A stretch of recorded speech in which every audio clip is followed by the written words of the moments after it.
episode number 10, Emeralds for Days.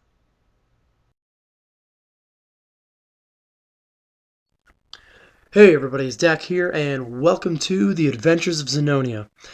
Before we get started today, I would like to say that this is the 10th episode of our Let's Play series, and I think it's been going great so far. I would like for the next 10 episodes to be a little more productive so that by episode 20 we can just be nailing out some crazy looking projects. You'll notice I'm a little laggy here, and that is 100% my fault. I'll take credit for it.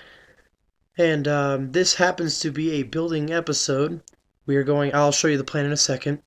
So a lot of these are not a little bit fast forwarded clips, but kind of fast forward just to get rid of the lag a little bit. But I'm gonna just be telling you guys what I'm doing. It's not 100% my design, so I'm not gonna explain them too thoroughly.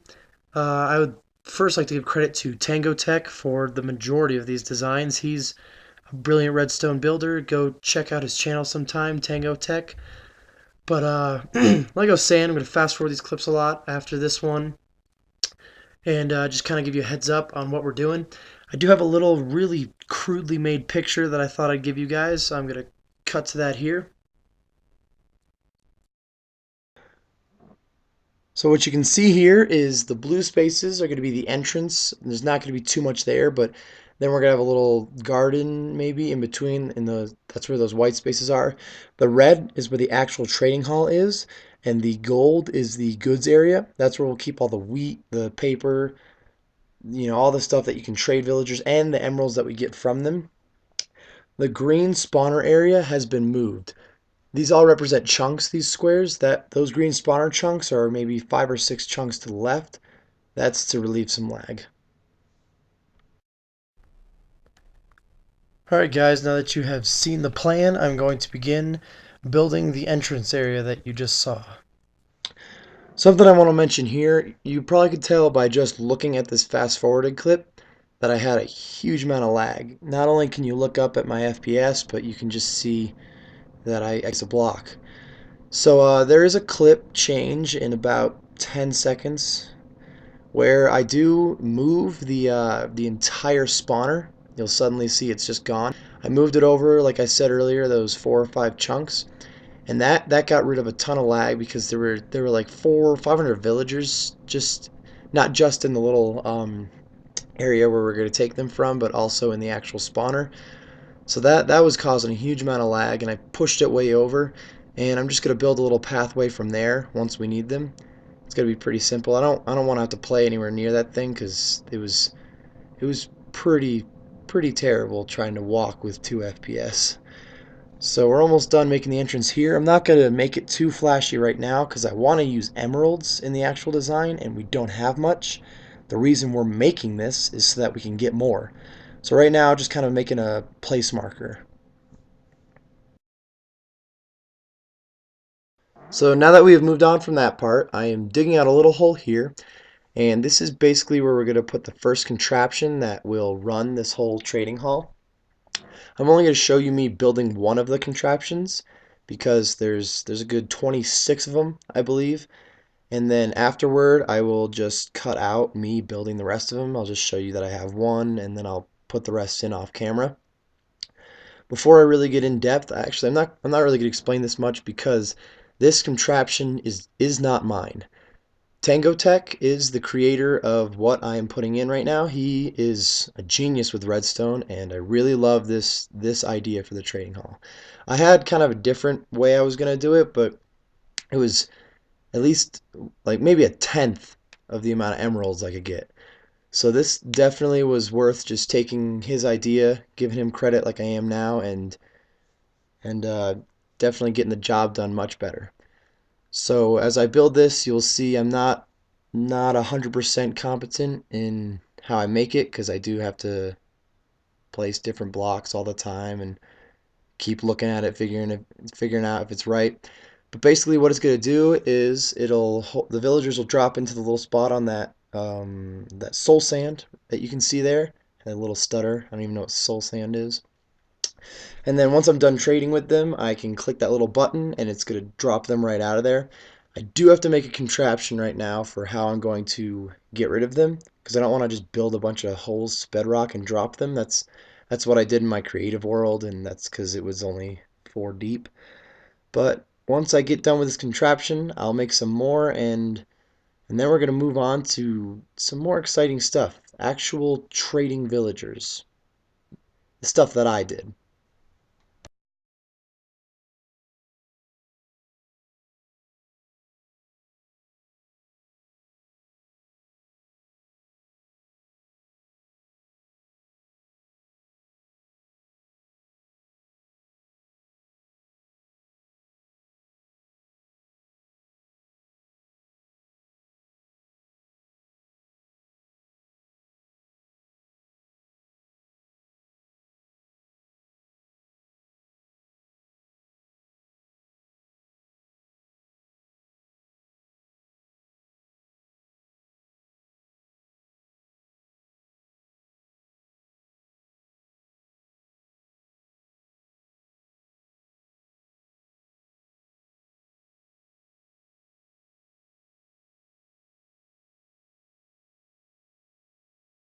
So now you can see here that I have built the rest of these contraptions, and I also made this little path from the villager spawner where the villagers will be coming up. So I'm going to extend this a little bit, and then I'm going to create the path where the villagers will flow over all of the holes that drop into the soul sand. I can never have a good time saying soul sand. That seems to be the toughest block for me to remember. So you're going to see once I extend out and I have it at the right height, I am going to alternate between wood and glass. And you see here that I had the wrong height. I got to go up a little more. The reason I do that is because the glass will represent the holes in the floor that they will drop through, and then I'm just going to break them when I'm done. What this path here is the villagers will be flowing through this, and once they get all the way through or over a hole, it'll drop in and the contraption will close the hole, making the water stream flow to the next hole, so on and so forth. That's what the gates do, is they stop the water from filling the hole and drowning the villager. And then when you click the button, the villager will fall through and the hole will open back up, stopping the water stream back at that one so that you always fill from the first slot to the last slot. Again, this is Tango Tek's design. Great design. He's a great builder. Really got to thank him for this. Hopefully this gets us lots of emeralds, right? Because that is one of the valuable blocks that we just want to be swimming in them. Alright, so in this clip you're going to see me fill up all the holes and cracks with acacia wood. Then I'm going to build a 2-high wall around the entire track and also place a ceiling on it made out of half slabs. You don't really need a whole slab because, I mean, you could put smooth stone or more acacia wood. It's up to you. I just use half slabs of stone because I like how the texture looks, and you don't need a full piece of wood in my opinion. It's kind of a waste. You just need to block them from jumping out. This way the villagers don't go running around the trading hall and annoying you when you're trying to trade for all your emeralds.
Here you're going to see me build a little contraption. I'm just going to build one of them, but it's going to take a total of 5 or 6, I think. This is so that the water stream has to reset because, as you know, water can only spread over 8 blocks.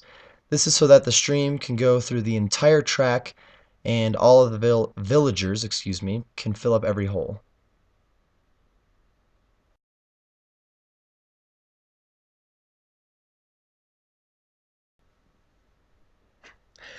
Here you're going to see me dig a bunch of holes under where all the villagers will be sitting on their soul sand. And then after that, I will dig a little track around. And this is going to be the disposal system. Once I don't want the villagers, I will be able to click that button.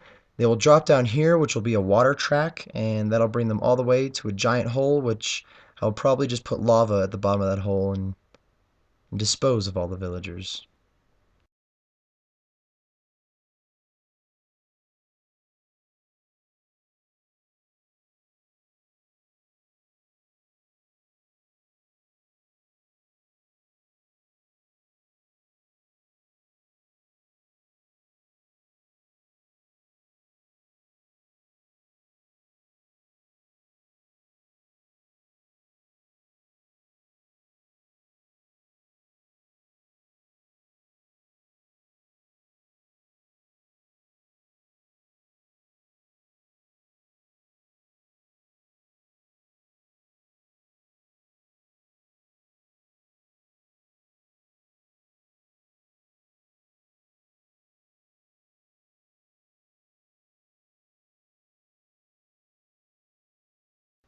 Now that I am done building the disposal system, I will show you a little clip of me testing it. I act as a villager, jump into one of these holes, and let myself be disposed of.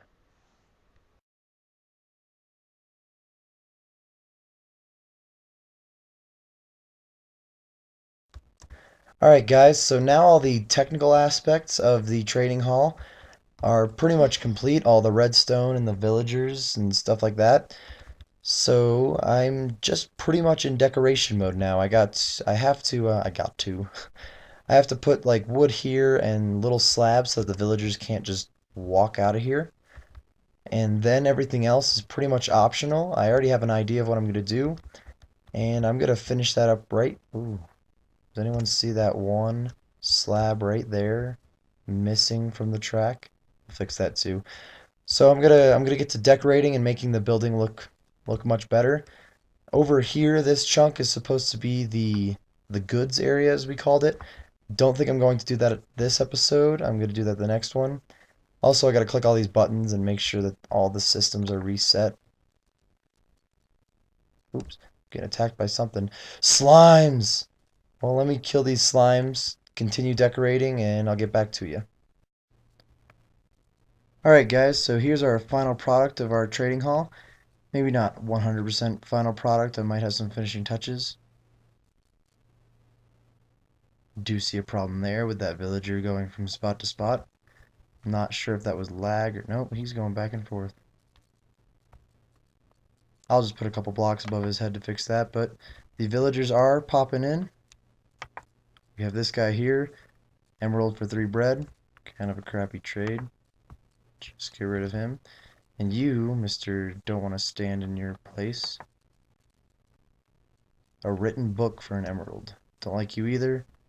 Can't get rid of you until you go back to your spot. Thank you.